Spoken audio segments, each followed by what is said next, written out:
The tea that I have for y'all today has everything from drama to miracles to bears day. So let's get right into it.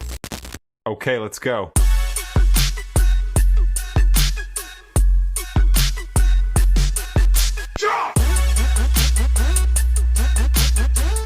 Picture this. God is about to snatch up this man, not a boy, this man named Elijah. He's on his way to this place called Gilgal with his partner Elisha, right? Not Elijah. So Elijah is going to Gilgal with Elisha. Elijah tells Elisha to stay put because God wants him to go to Bethel. Elisha tells him, "Now wherever you go, I'm going to." They both head to Bethel together, and some of the prophets from Bethel show up and tell Elisha that God is about to take his boy away, Elijah away. Now, Elisha already heard from the news. He's like, I already know that, but trying to keep it down and don't put too much on it, don't talk about it a lot. So they're walking. Elijah tells Elisha, he's like, "Hey, I need you to stay here because God wants me to go to Jericho." Now, Elijah ain't having none of it. He's like, "Man, I already told you, wherever you go, I'm going to." You gotta love his determination, because had it been me, I'd been like, "If you don't like me, just say that. Like, if you don't like me, if you hate me, just say that." They head to Jericho. Now, prophets from Jericho go and find Elisha, and they say the same thing as the prophets from Bethel. They're like, the Lord is going to take Elijah away. Elisha goes and says, "Yes, I'm already helped.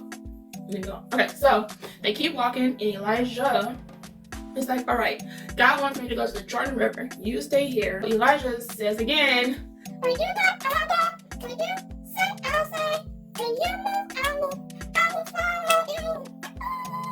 So they're on their way to the Jordan River, and those prophets that was talking to them before are following them the whole way, to the Jordan River, which I think is really weird. And I don't know if Elijah and Elisha knew that they were behind them, but they were. So the prophets follow them. They must know that it's about to go down. I was like, it's about to go down. Elijah gets his cloak, smacks the Jordan River with his coat, and the river splits, and they walk across on dry land. This is crazy. Here comes the big moment. Elijah asks Elisha what he wants before he's taken away, and Elisha asks for a double portion of Elisha's spirit. Now, Elijah warns him. He's like, "That's a tough ask." Elisha is not shy and asking what he wants. So he was like, "If you see me being snatched up by God, you'll get what you asked for. But if you don't see me, tough luck." So, yeah. And just as while they're having this intense conversation, out of nowhere, a chariot of fire shows up with horses of fire separating Elijah and Elisha. And before Elisha knows it, Elijah is carried up into heaven in a whirlwind. I want to know, what is Elisha thinking in this moment? Is he scared? Is he amazed? Is this just something that they just see every day? What's going on? So in that moment, Elijah's response was, "The chariots! I see the chariots! I see you getting snatched up." So I'm thinking maybe he's saying this because he's excited that he sees that, which means he's going to get this double portion. Sir, I've been the dude in my drawers. A chariot of fire comes down from the sky and takes your boy up. I've been in the river swimming, trying to get away from all this, because that's not normal. So anyway, Elisha gets Elijah's cloak, smacks the water, the rivers separate. The prophets in the background seeing all this, right?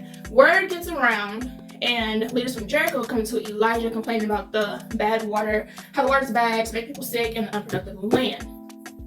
So Elijah tells them to go get a bowl of salt, bring it to me. So they give him the bowl of salt. He pours the salt in the water and declares that the Lord has purified it. Lo and behold, the water is pure again.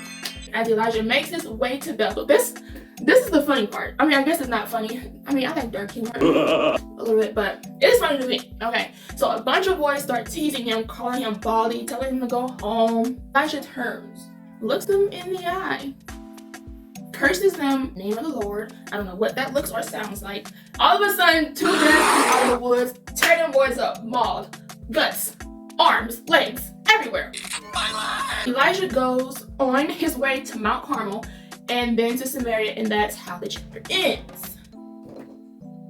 Talking about the mic drop. Can you imagine the stories he must have had to tell when he got home? Or even to like tell your grandkids, like the bears, the river splitting, the fiery chariot. They probably like, oh, where's Uncle Elijah? He was caught up in a whirlwind of fire. Okay?